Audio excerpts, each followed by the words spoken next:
For decades, we were told one simple story. Go to college, get a degree, and everything else would fall into place. But quietly, without headlines or announcements, that system has started to fail. And in its place, something unexpected is winning. Skilled trades, electricians, plumbers, HVAC technicians, machinists, are now outperforming college degrees in ways most people don't notice. Not in prestige, not in social media clout, but in income, stability, and long-term leverage. This isn't about opinion. It's about how the system actually works. For most of modern history, college made sense. A degree used to be rare, employers used it as a filter, and white-collar jobs offered long-term security. Trades, on the other hand, were framed as a backup option, something you did if college didn't work out. That belief wasn't wrong at the time, but systems only work when conditions stay the same. And those conditions changed. The first change was scale. College became mass-produced. Degrees multiplied faster than jobs that required them. At the same time, student debt exploded, without a matching increase in wages.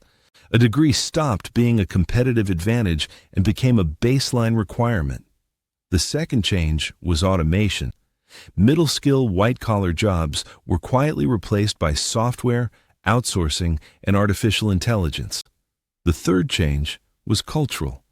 An entire generation was pushed away from hands-on work, just as demand for it began rising. Trades operate under a completely different economic logic. First, you earn while you learn. No years of unpaid preparation, no delayed income, no massive upfront debt. Second, licensing creates scarcity. You can't outsource a local electrician, you can't automate a plumber fixing a broken pipe, and you can't scale skilled labor the way you scale software. Third, infrastructure doesn't pause. Cities still need power, buildings still need heat, homes still need water. Trades exist downstream of real-world demand, not trends. Here's the part most people miss. Trades don't compete globally.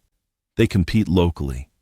That gives workers negotiating power, especially as shortages grow. A licensed tradesperson doesn't need prestige.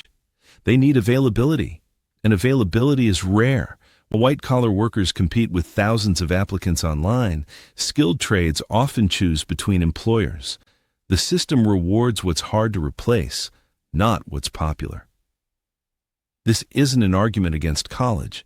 It's an argument against outdated assumptions. College still works for specific paths: medicine, law, engineering. But for many people, the trade-off no longer makes economic sense. The system didn't collapse. It rerouted, and most people are still following the old map. Skilled trades didn't rise loudly. They rose quietly. No marketing campaigns, no social pressure, just math. And the math favors people who build, fix, and maintain the real world. The question isn't whether trades are better. The question is whether you're optimizing for status or leverage. This channel exists to explain the systems behind work, money, and modern life without hype. If you want to understand how things actually work, subscribe. Because the most important shifts don't announce themselves. They just happen.